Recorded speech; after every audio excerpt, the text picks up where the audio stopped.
recruit you in. So, it's my pleasure and honor now to go ahead and introduce our speakers. And I will do so, I think, both at the same time.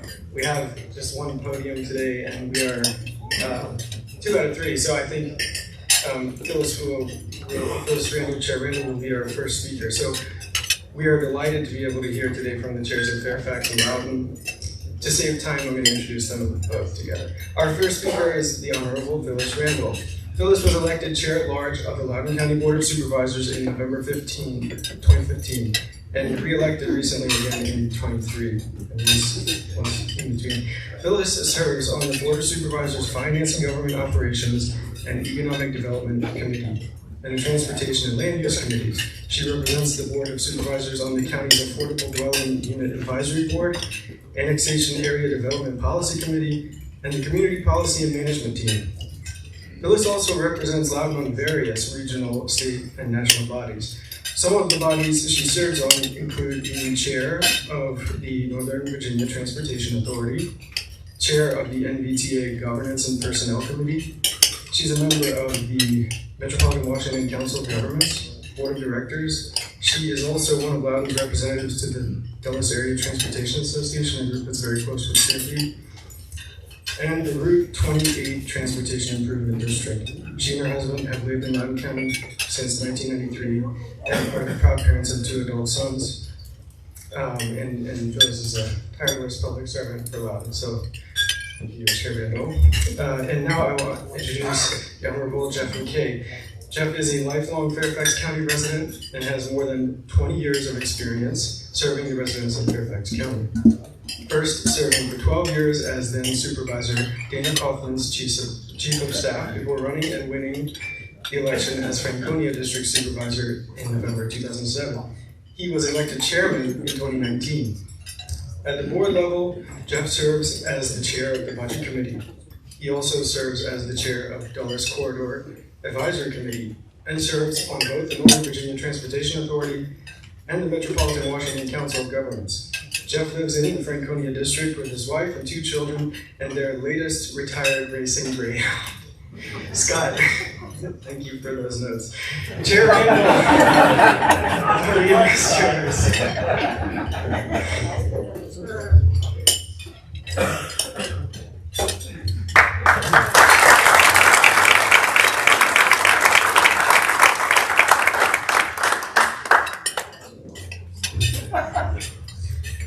Good afternoon, everyone. So I should say that this room is heavy with Loudoun County. My predecessor, Scott York, is, of course, a past chair of Loudoun County, but so is Delroy Myers, who's a past chair of Loudoun County, and my new planning commissioner. So Del, will you raise your hand? In addition, we have some Loudoun County staff that came with us. We have the Deputy County Administrator and an Assistant County Administrator, Aaron and Monica are both here, because if Loudoun County is going to cross the Fairfax County line into Fairfax, we're going to come strong. But we're like a game, right? Just not joking. So I will also say that when Scott asked me that I have a presentation, I thought Jeff had a presentation. And, my first thought was, no, that's okay. And then my chief of staff was like, well, Jeff McKay will have one. I was like, well, we're going to have one too. Because if you know anything about me, my whole goal in life is to be Jeff McKay every single time. So I am very, very pleased to be here, and I appreciate you all inviting me today. And I appreciate very much the new vice chair of Loudoun County's board, Julie Brixman, accompanying me here today. And if you have questions, I told her she can handle those questions too. One of the things I was asked to do was just talk about what 2023 was at a glance. And let me say, 2023 was, of course, amongst many things. Actually, the past 4 years was horrible. But in addition to that, it was also an election year last year, and I will say that of the people in Loudoun County who were incumbents that ran, everyone was reelected. And so we had 9 people who were reelected and came back. I know, right? And we have one new supervisor named Laura Tacroni who has joined us on the board. And so the board almost we didn't turn over at all. We just added one person to on the board with us. And so that was great. I will also say, no kidding, for any, especially I think local elected officials, our last term that started in 20 was in so many ways historic. And so I'll talk about just a little bit of what happened through our last term and what we're going to be doing as we go forward. All right, so I'll talk about some of these things, 2023 and other things at a glance. Over the past 4 years and in 2023, we continued to recover from the impacts of COVID. We did a whole zoning ordinance rewrite that had not been done since 2003. We did a lot with diversifying our economy. We did quite a bit with addressing affordable housing, and that is something that's very dear to me. As much as I really enjoy this position, I say all the time, the best elected officials are people who are willing to be ex-elected officials. And if there's one thing I'm willing to be an ex-elected official about is making sure we get enough and a diversified stock of housing. I'll talk about some other focus areas and then we'll talk about what we do going forward. So, in my opinion, and in the opinion of just the facts, Loudoun County had probably the best COVID response in the Commonwealth. Loudoun never closed. We never came off the dais. All of our windows stayed open. We had, for our population, the lowest fatality rate in the Commonwealth of Virginia. And, it was tough because, we had no idea what this new 100-year pandemic was. So we were making decisions in real time. We were kind of building the plane as we were flying. And I will give so much credit to our county administrator, Tim Hemstreet, and our Dr. Goodfriend, who was our health department doctor, because they made decisions and helped us make decisions early on that put us in a very good place. It was also real important to us that during COVID, our businesses did not go under and did not close. So we allocated $12 million in grant funding to 2,000 businesses, and our goal wasn't because we could not have kept the businesses going at the same rate and making the same profit, but it was keep them open, keep the lights on, keep the employees paid. So we did that. We also allocated $9 million of ARPA funds to reinvest, and I will say the president of our chamber is here. Tony, raise your hand.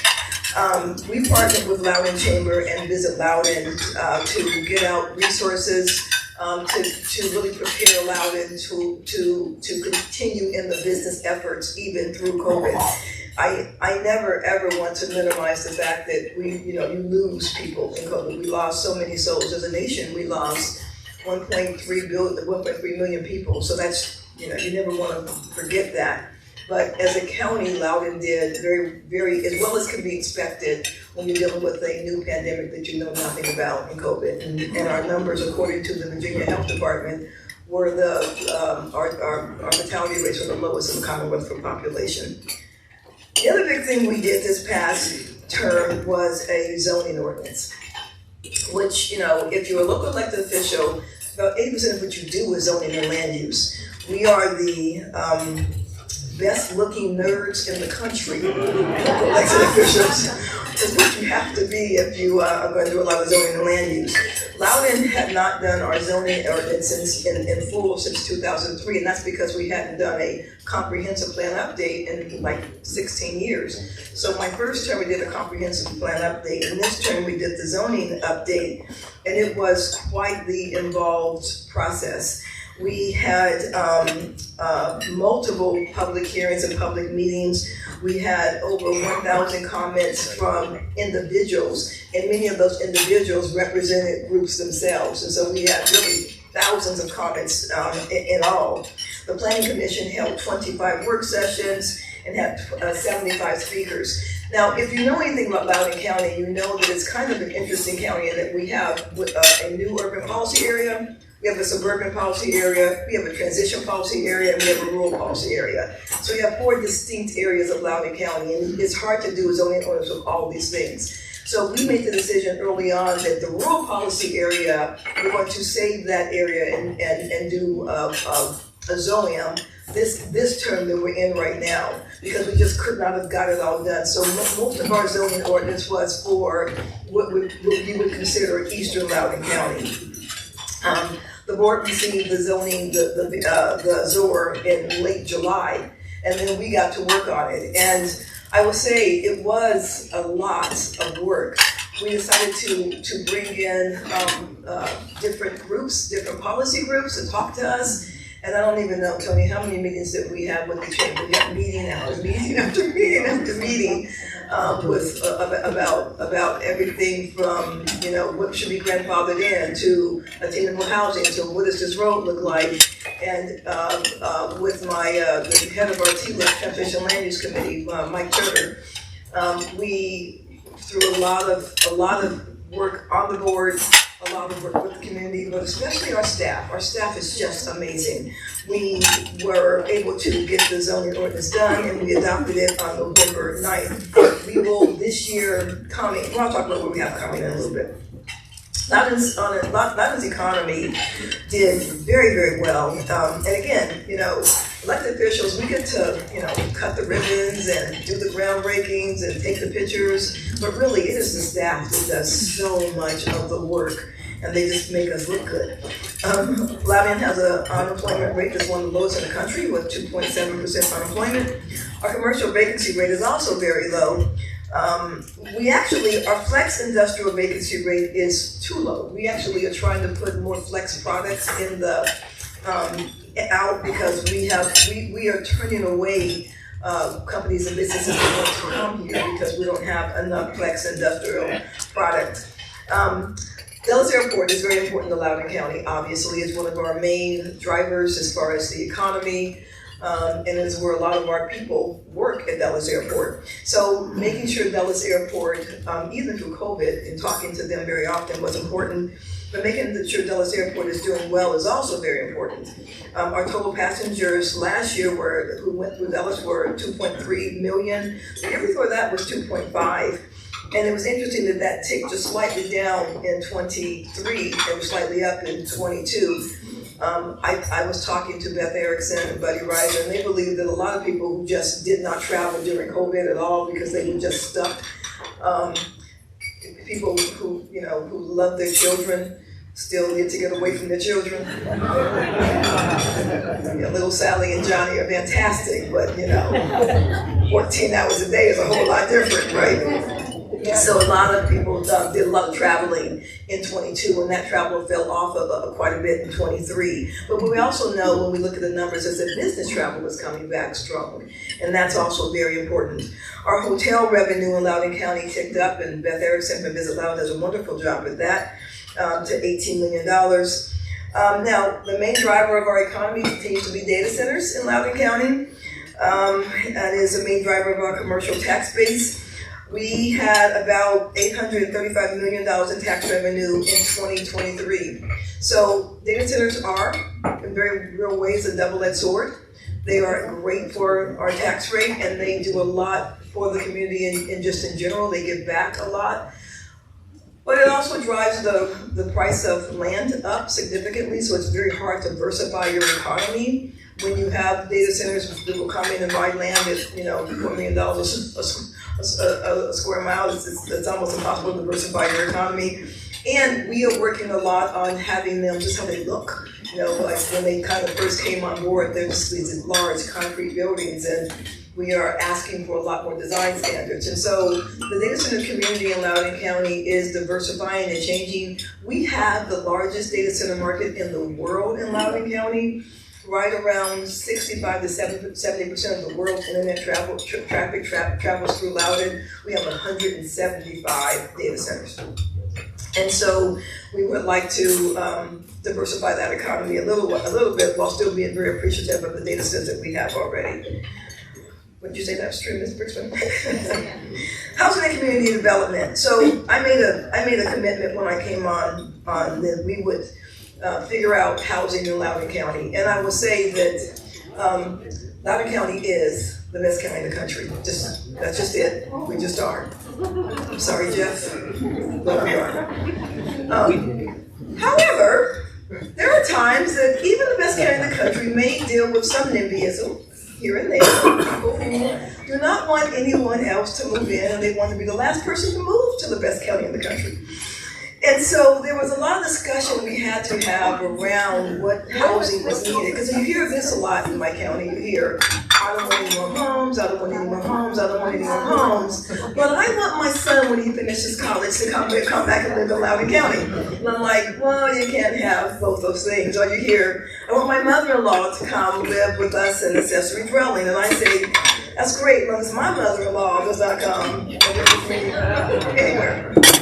That's also fine. So we did a couple of things in Loudoun this past term. The first thing we did, which was the most important thing, was we established an Office of Housing and Community Development, a whole new department that focused on attainable housing. And if you listen to me closely, I very rarely say affordable housing, because affordable housing is a very specific AMI. I say attainable housing, I'm talking about the full panoply of housing. So if you go from 0 to 30% of AMI, that's low income housing, about 30 to 35% to about 80% is actually attainable housing. 85% to about 95 to 100%, that's workforce housing. And then you also have market price housing, you have veterans housing, you have disability housing. So I very rarely say attainable, because I'm talking about the whole panoply of housing.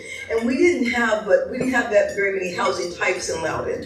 So we have worked really hard to put more homes in Loudoun, to diversify the types of housing we have in Loudoun, and to ask our developer community to be bold and to be just really unique and think outside the box and be creative. And they've actually met that need. We did a strategic housing plan, which is the roadmap to how the county gets to the houses that we need.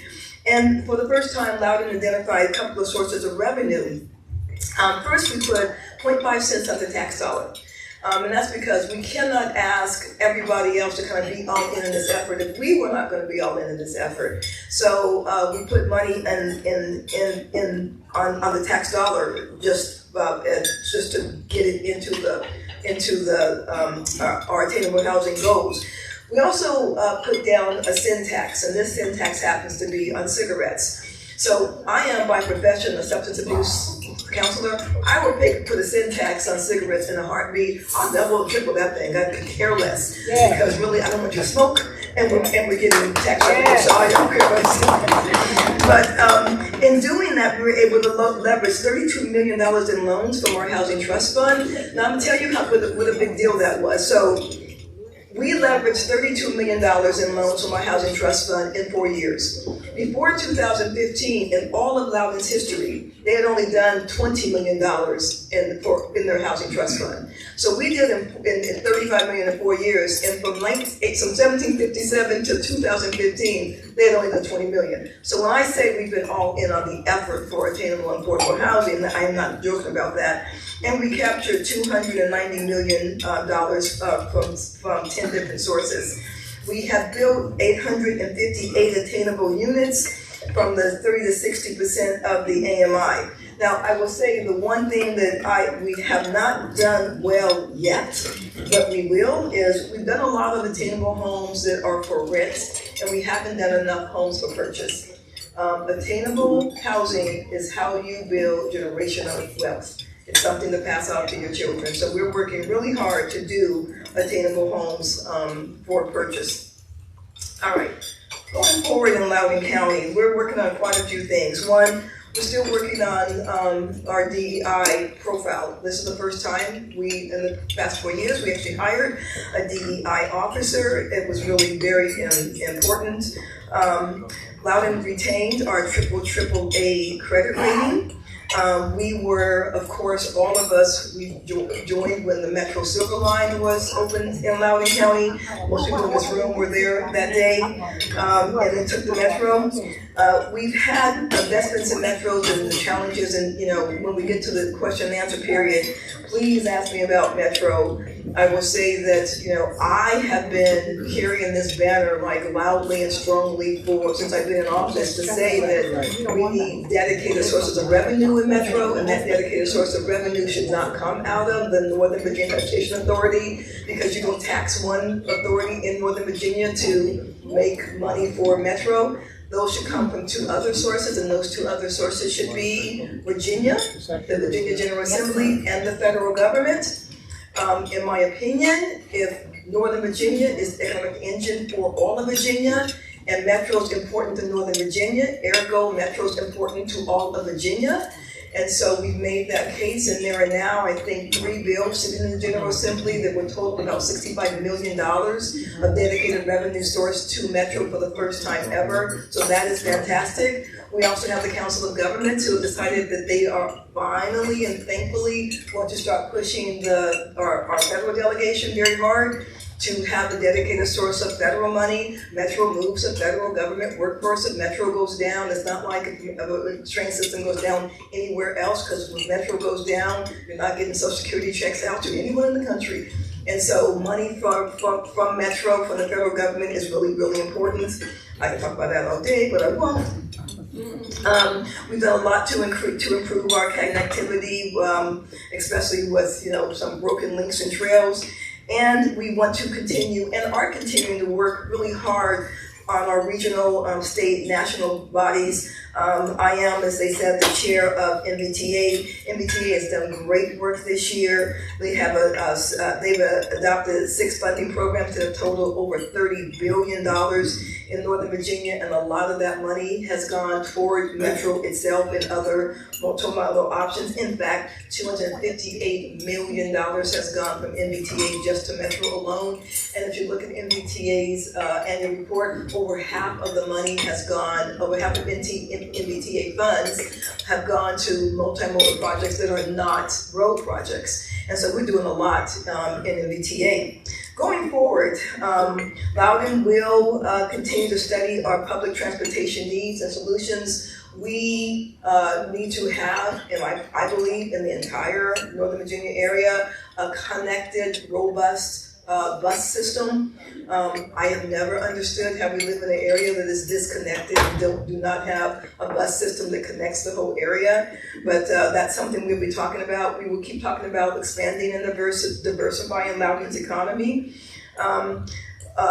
We want to continue to provide the excellent workforce we have, and through our excellent public education. We have a fantastic public education.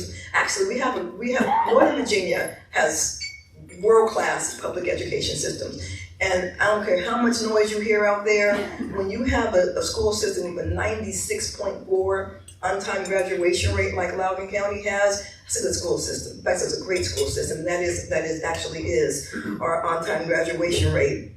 We want to retain our excellent workforce. It will be no secret to anybody in this room that I am a huge supporter of unions. I have always been a huge supporter of unions, and I believe one way you retain a good workforce is to, one, show them appreciation, and one way to show them appreciation is to pay them what they are worth and give them the benefits that they should have. And so we have a CBO that we have completed in Loudoun, and we're getting ready to have the union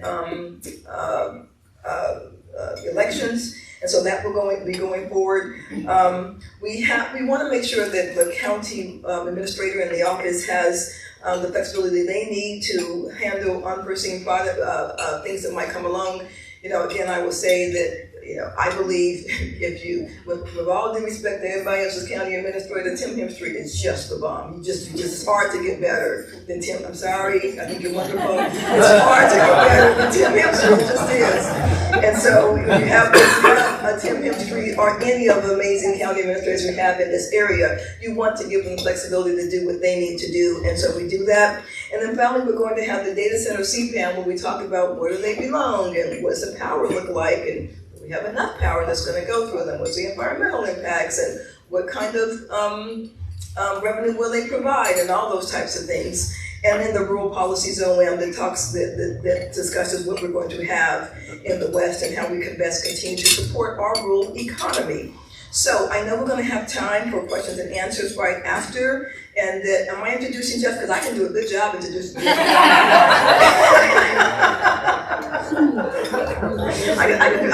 Listen, seriously though. I'm going to introduce my friend and my colleague. He's walking up to me saying anything I shouldn't be saying, right? My friend and my colleague who I talk to pretty much in almost every single day, do we not? Every single day. And this I will say this about Jeff. I have been making the case to the Biden administration that has a monthly call with with mayors in this country, that Jeff McKay has a county of 1.3 million people. How do you have a call with the mayor of Fairfax City and the mayor of Falls Church and the mayor of Leesburg and leave out someone who has 1.3 million people? So Jeff has been an example I've made when I've had my weekly calls with Joe and Kamala. So having said that, Jeff McKay, Chair of Fairfax County.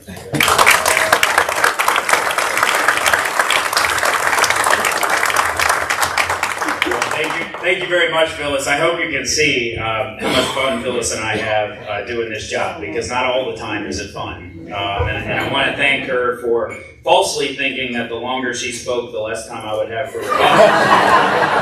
Everyone get comfortable. No, in all seriousness, I'm not going to do that. I will just say I was keeping score of the presentation, and simply the state of Fairfax County is, if you take the bad numbers of Phyllis's and reduce them by half, and the good numbers and double or triple them, you pretty much have the state of Fairfax County. But we have to have fun like this, and it does keep our work interesting. But I will say, when I saw the PowerPoint presentation, I thought, geez, we're wired so similarly, and the issues that we're dealing with are so much similar from one jurisdiction to the other. And I will just start by recognizing a few people first. We have a second new vice chair in the Northern Virginia area, and that is Vice Chair Kathy Smith from our Board of Supervisors. And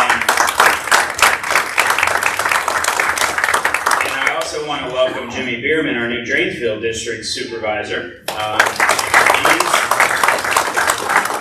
And I'm being nice to them because on Tuesday we had a 16-hour board meeting, and part of that was driven by data centers. Thank you very much, Prince William and Loudoun County. And so I will just say one quick thing on data centers, because we're in recovery from Tuesday. And we had some folks come there acting like this was a replay of what just happened in Prince William County, with all due respect to the county administrator. And DeChandra was here, I'd be saying the same thing. But I reminded our constituents that if you built out all the data centers that are currently existing in the pipeline or already permitted in our three counties, Loudoun County would have 45 million, which Phyllis is well-known, square foot of data centers. Prince William County would have 34 million square feet of data centers, and Fairfax County would have 7. So if you come into the boardroom and you think we're doing what these other two counties have been through, just put that in perspective a little bit. It didn't help get us through a 16-hour meeting. Everyone still wanted to testify. But, they are in recovery like I am this week. And so if we're a little off, that's why. But I do not have a PowerPoint presentation, but I do want to highlight a couple things that I think are important to us in this region and to us in Fairfax County. And I will only say one thing about COVID recovery, and that is Fairfax County had the largest COVID vaccination numbers in the entire Commonwealth of Virginia. And I point that out because all these other things that we did were fantastic. The business grants, all the things that we did. But if people weren't getting vaccinated and weren't trusting their local government to stress the importance of that, we would not have been able to get back to normalcy at the rate that we did, certainly not at the speed that we did, and that's why our economy here has recovered and surpassed our pre-pandemic numbers in about every statistical category. And it started with that.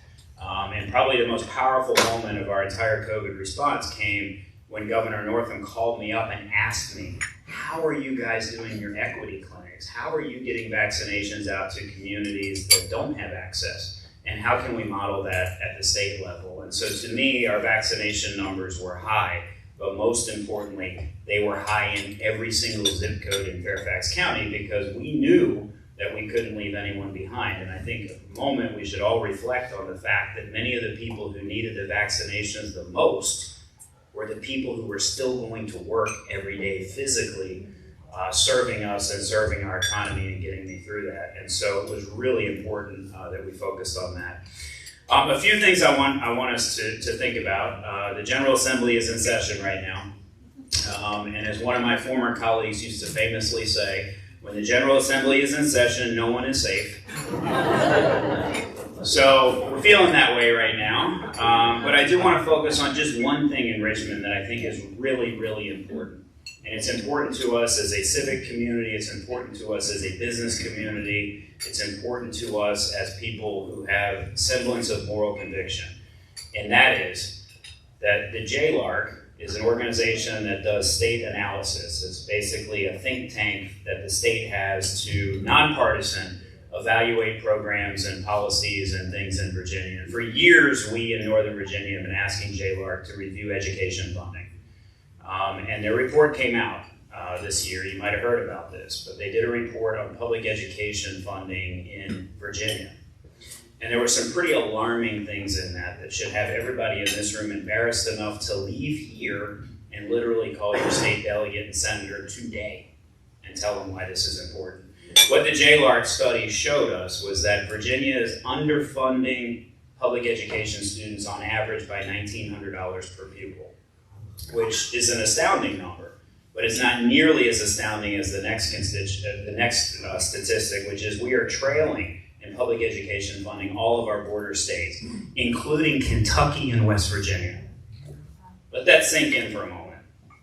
What are the biggest challenges our economy have right now is finding workers, finding qualified workers, attracting businesses here because of our high quality public education.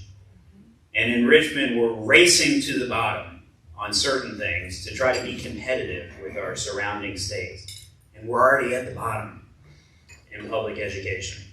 And so please call your senator, call your state delegate and tell them, we want to beat Kentucky and West Virginia. Let's start with that, right? Let's start by beating Kentucky and West Virginia in something. We can talk about North Carolina all we want. We should be embarrassed by this. This is why teachers are challenged. This is why our economy is challenged. This is one of the reasons we can't fill so many jobs. We have very good public schools, as Chair Randall mentioned, very good public schools. But we have public schools because local governments have said, and our constituents have demanded, a level of public education that far surpasses what the state could offer. And why is that all important to us? Thank you. Why is that all important to us? On one hand, it's because of job growth, economy, this being attracting public schools, but a fundamental reason why is for those of us who are on county boards here who balance budgets, who are constitutionally required to balance a budget every year in Virginia, the number one question we all ask ourselves at the beginning of the budget process is how much is the school transfer going to be? In Fairfax County, it's well in excess of half of our budget. So half your budget goes out the door for a worthy cause, funding public education. The challenge is that means every other single thing you're trying to do in your community is affected by that because there's a limit on the amount of resources. So the amount of money we can put into environmental protections, parks, human services, libraries, public safety, public utilities, all the other things that people rely on are affected by that number. And to the extent that every year we are filling a giant embarrassing hole at the state level, we are having to do that on the back of residential property taxpayers because you cannot fill that hole every year without increasing real estate taxes if you're in Northern Virginia. And so that goes right at our competitiveness, our economic competitiveness with neighboring jurisdictions. And we should be embarrassed to live in a state that allows that to happen. So this is a moment in time because the further the General Assembly gets away from the release of that report, the further they get away from ever having to address it.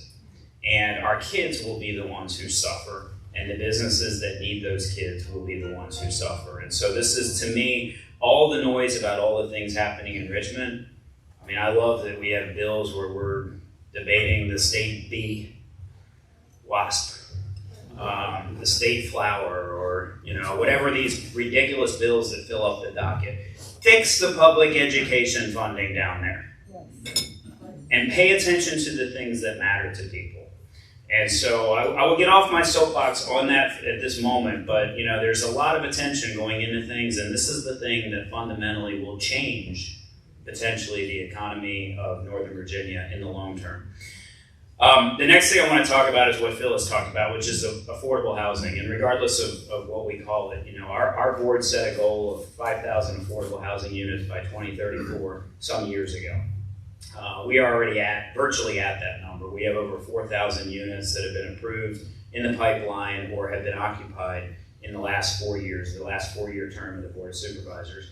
And so we've doubled that now to 10,000 units by 2034. And to me, when I talk to employers, they say, to the point about housing that Chair Randall made, they say the number one reason why they can't fill jobs is because their employees can't afford to live here. And we are tens of thousands of units behind in housing production based on demand, based on economic demand as a starting point. Not even talking about the affordability of it, just in terms of the sheer number of units. And so I bring this up because not only are we focused on this affordable housing number, but we know the EDA and others have put out the statistics that there's 110,000 vacant jobs in our region right now, waiting for human beings to fill them. Over 60,000 of those are in Fairfax County. Think about that, 60,000 jobs. When I left college, it was not an employee's market. And we're in an employee's market right now where, you know, as business people, you have to beg people to come into work. But as long as we have 60,000 vacant jobs in Fairfax County, we have a housing problem and an affordability problem. And so we've been focused on the affordable housing piece, but I want to introduce a whole new thought when it comes to affordable housing, because I think we're at a point right now. We all have been challenged with office vacancies. It's a challenge across the country.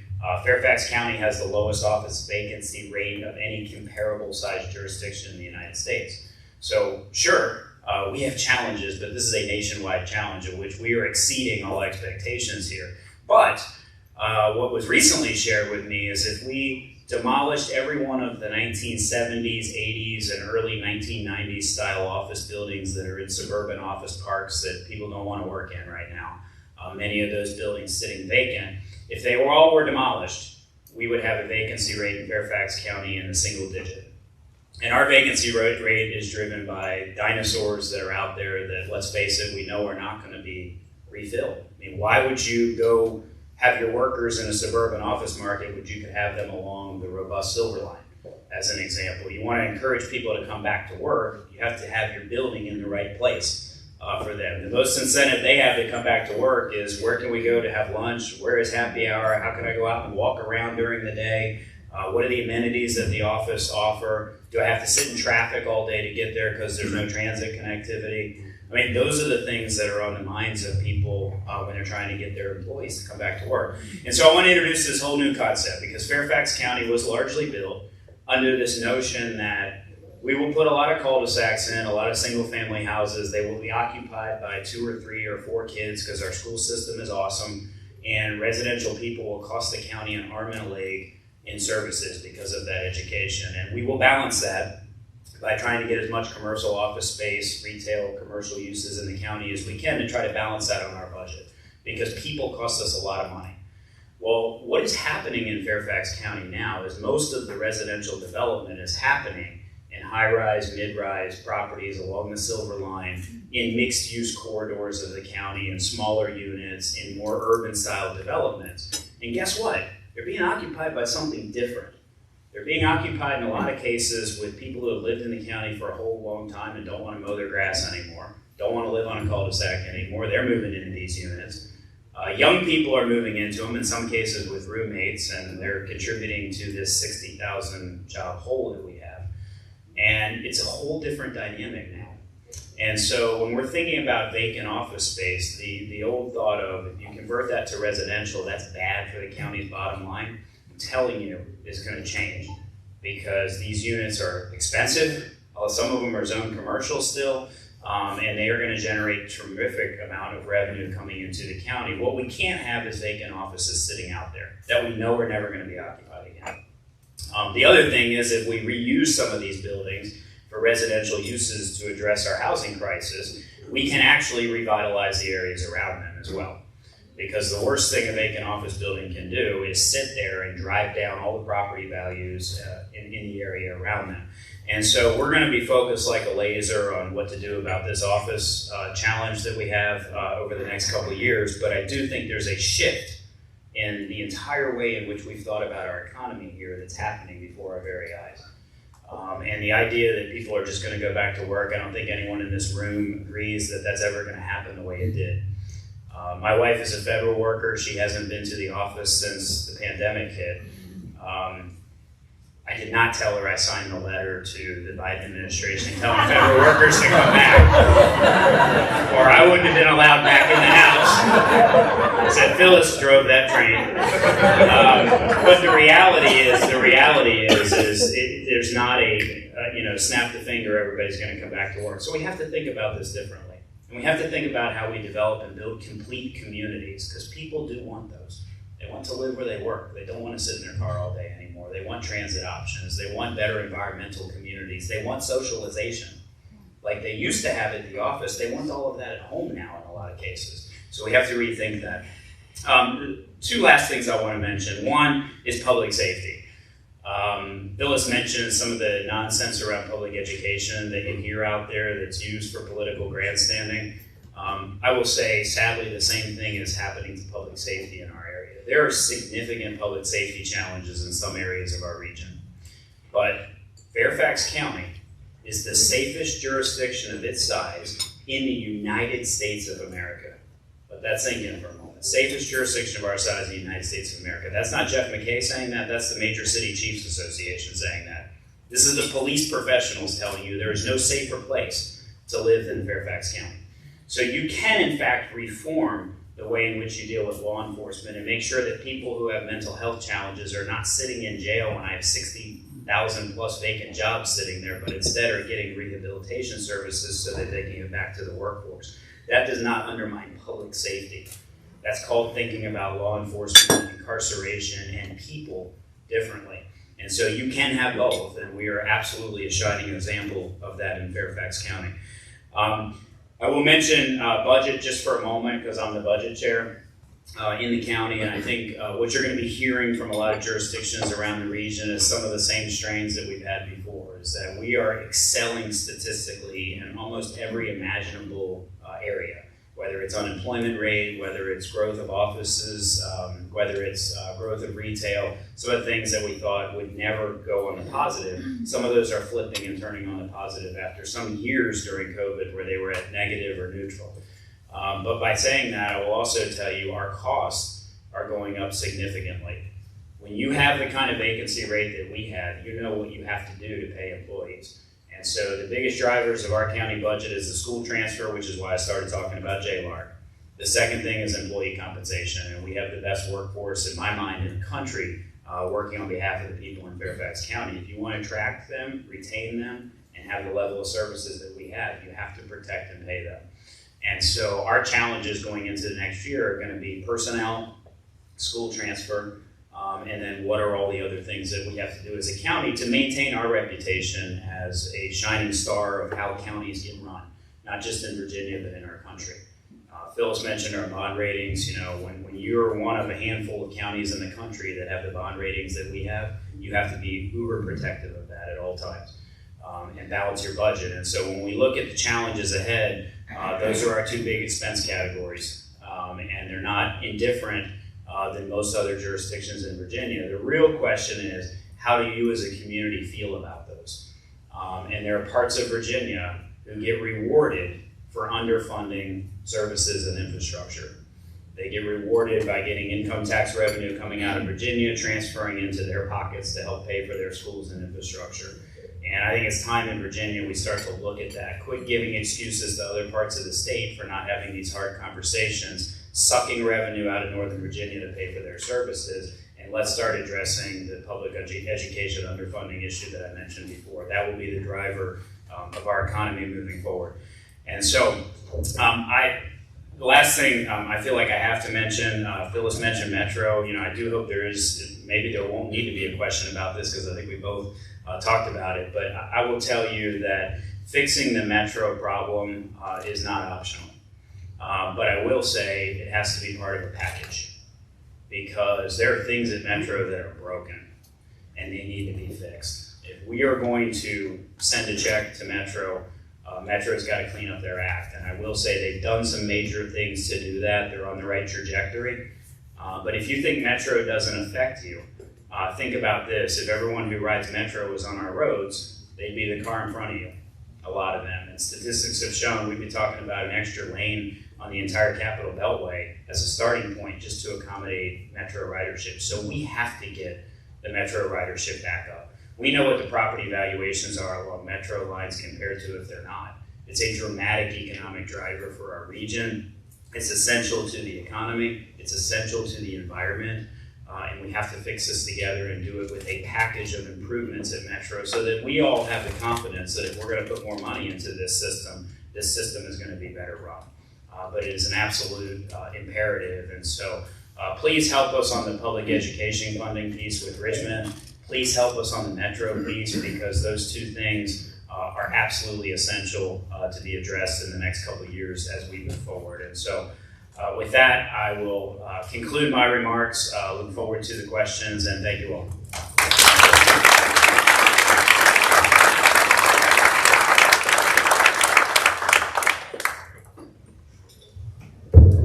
Well, thank you, Chairman Kay. Thank you, Chair Randall. Those were wonderful presentations. And so it does, I mean, especially since we are one person less than we had anticipated, we do have a bit of time for Q&A. Would you prefer to remain seated there, or would you like to stand over here or up here? I think what I'll do is float around the room with one microphone, and then between you can share one. Okay. Wonderful. And so, okay, as the president of Committee for Dulles, I'm going to go ahead and employ the privilege that I have here with this microphone and ask the first question. I know people will ask about housing and land use around the airport, so I'm not going to ask about that. I'm interested in power. I think everybody, I'm a Loudoun person. I think everybody in Loudoun is interested in power right now. It's going to define this year, I think, a lot of the stuff we talk about. And data centers and power around the airport is an increasingly interesting topic. I think everybody around Dulles is very excited for this Dominion power generation project on the airport property, and more interested to know that probably most of that power is going to go to data centers. And so my interest is, along with these design improvements that you're recommending, is there any sort of power generation requirements being discussed for data centers around the corridor? Well, what I've learned is that power generation doesn't sit in a vacuum. It's power generation and then power transfer, and those things are together. So we talk about the power grid, not just power generation for one thing or the other. And what we know is that, and we all learned this together about, I don't know, maybe a year ago, when the union just hit us with, we may not have power to go forward. And so we are starting to really take a look at what this means for Loudoun County and for the region. What does both power generation and power transfer look like? I won't say we're not concerned. We are very concerned that we're not concerned that we won't have the power or the power transfer, because you literally have to. We're concerned that you're going to see a crisscrossing of power lines everywhere, including really bucolic areas in western Loudoun County. Some of that is already coming. And so because it's on a power grid, if I could say this data center will use this power, and I know that that it will not impact anywhere else, I would. That's not how it works. Like a balloon, you press it on one end, it gets larger on the other end. And so all the discussions around power transfer more than power generation are the discussions we're having right now. And there is a question, and it's our amazing county attorney is here, about whether or not we can even consider that when we consider a data center. I think it's a ridiculous question, because power is infrastructure. And at what point do you not consider infrastructure when you're talking about any land use project, period, the end? And so until I have been told by Mr. Rogers that I can't consider it, I'm going to consider power when we make these decisions. So it's not a full answer, because it's a power transfer answer more than a power generation answer, and because the grid is overloaded, and we know that what we're being told is that it will be at least 2026 before the grid catches up to what we have now. We're also being told that as things like AI come on board, the power needs are going to skyrocket even more. And so we don't have our hands or arms around this yet. And I don't even know if Dominion and NOVAC has their arms around it yet. But we are certainly, this is certainly a topic of discussion. Like you said, we're certainly trying to figure this out. and as I mentioned, we're tiny on the data center. And I didn't ask the county attorney the question because I wanted to still continue to ask people to certify that the power is there. And so I will just say this, I think it's something we all have to keep an eye on, but I also think that we also must hold Dominion Power's feet to the fire on how power is generated.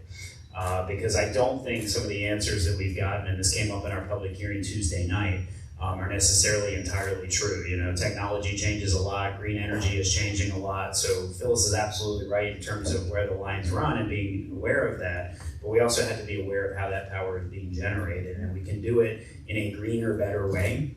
I think that's in everyone's interest and something we have to just continue to work on with Dominion Power. They are in this space. They are doing these things already, but it's my belief at least that more can be done. And I do think the power line piece that Phyllis raised is an important one. Because if you don't have those data centers and you have corridors like we have in Fairfax County, there's a lot of people worried about the data centers in the other counties and how that's going to drive the need for new lines running through already established communities in Loudoun, Prince William, and to me, most importantly, in Fairfax County. And so I do think it's something that it is a legitimate question to ask an applicant when they come through, and it should be a requirement that they're able to answer that with a level of confidence that we would need in order to support or to approve their application. Thank you. Hi, I'm Lovie Hamill. I own Employment Enterprises. We're a workforce company in the area. And thank you very much for coming out to speak today. This is actually for Chair McKay. There's the bill that's passing down in, I guess, the General Assembly about a casino, and the location is in the Tysons area. So what is the long-term growth about putting a casino there? Is it to be a destination site, entertainment site? Just, sort of came out of the blue, I think. It's not going to be a data center.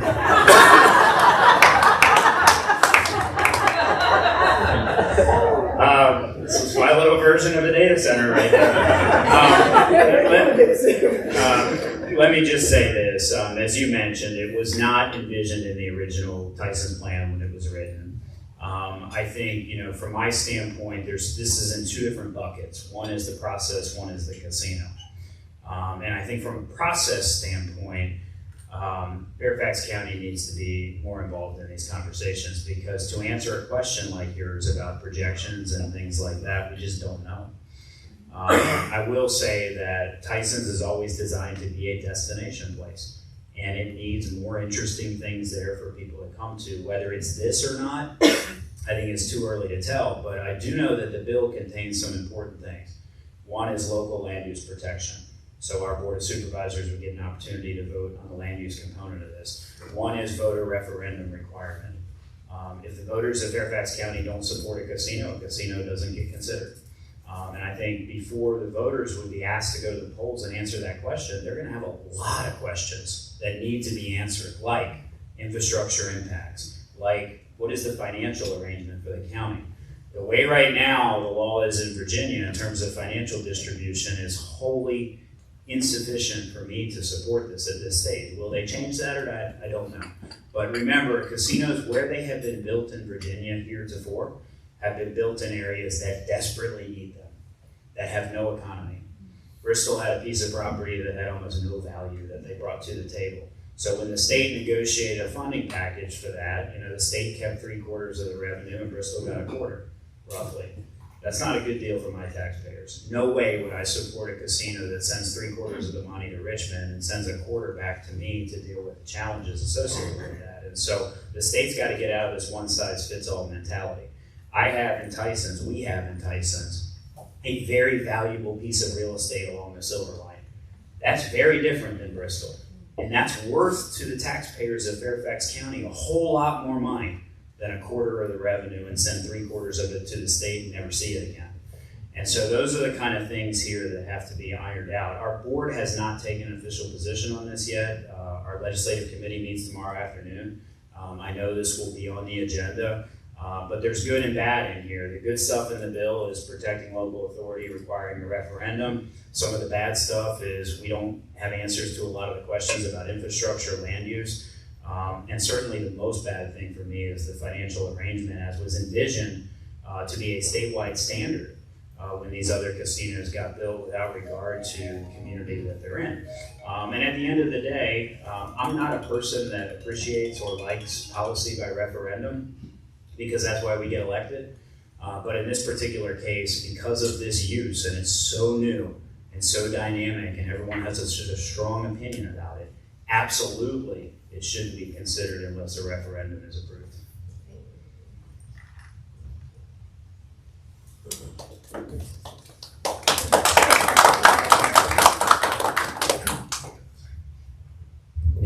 I'm Rob Whitfield with the Fairfax County Taxpayers Alliance, and a former board member of the Committee for Dulles.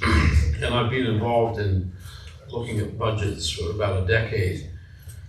And I did say to Chairman Randall on the way in, does she know what the percentage return from Virginia of the tax revenues sent to Richmond? And I asked that same question to Charles Yard, and neither knew the answer. But in Jeff McKay's case, I know he knows the answer.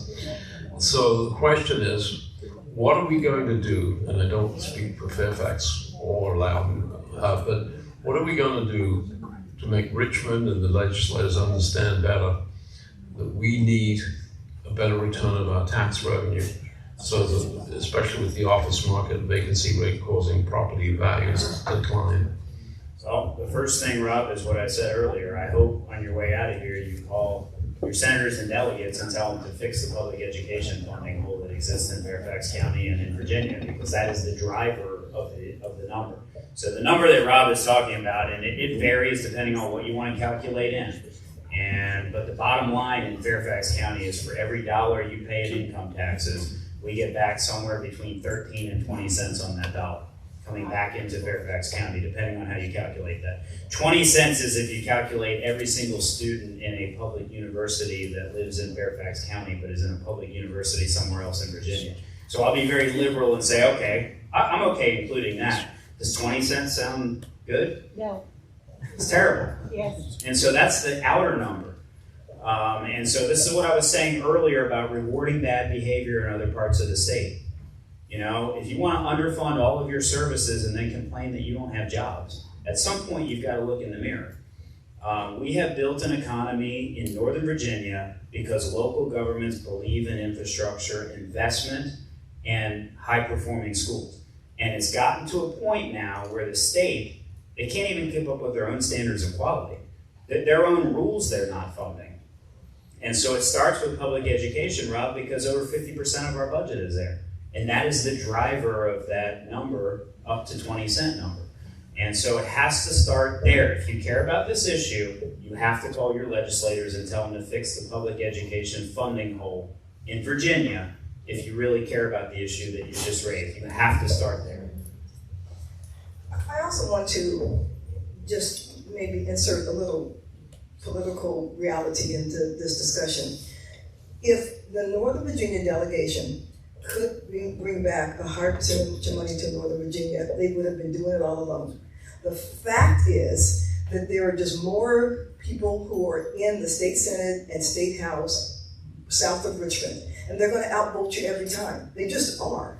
Because it doesn't make any sense for them to say we want less money to come from Northern Virginia, because they can also go back to their constituents and say, we got all this money from Northern Virginia and we didn't raise your taxes. That is just the truth. And so every time somebody runs for office in Northern Virginia, they run on that, I'm going to bring more money home. No, you're not. No, you're not. If you were going to, it'd be done already. And I think sometimes we can actually talk, like real talk, and just be honest. However, what we could say is exactly what Jeff said. There's other ways to get that money back than saying we need to get the higher percentage back. That's not going to happen. Yes, figure out the JLARC numbers, because you know what? Loudoun County has a 96.4 graduation rate. That's a great thing. Petersburg, Virginia's on-time graduation rate is 49%. It's 49%. Yes, I'm supposed to care about Loudoun first, but that doesn't mean I don't care about what happens in Petersburg and Charlottesville and Pittsburgh and everywhere else. And so the way to do this is to lift all ships at one time and not to decide that Northern Virginians are going to go down there and tell everybody with the big boys in town to give us more money. They're not going to do that. It's to figure out what we need to do for all of the Commonwealth of Virginia at the same time. And now I'm going to announce I'm going to run for governor.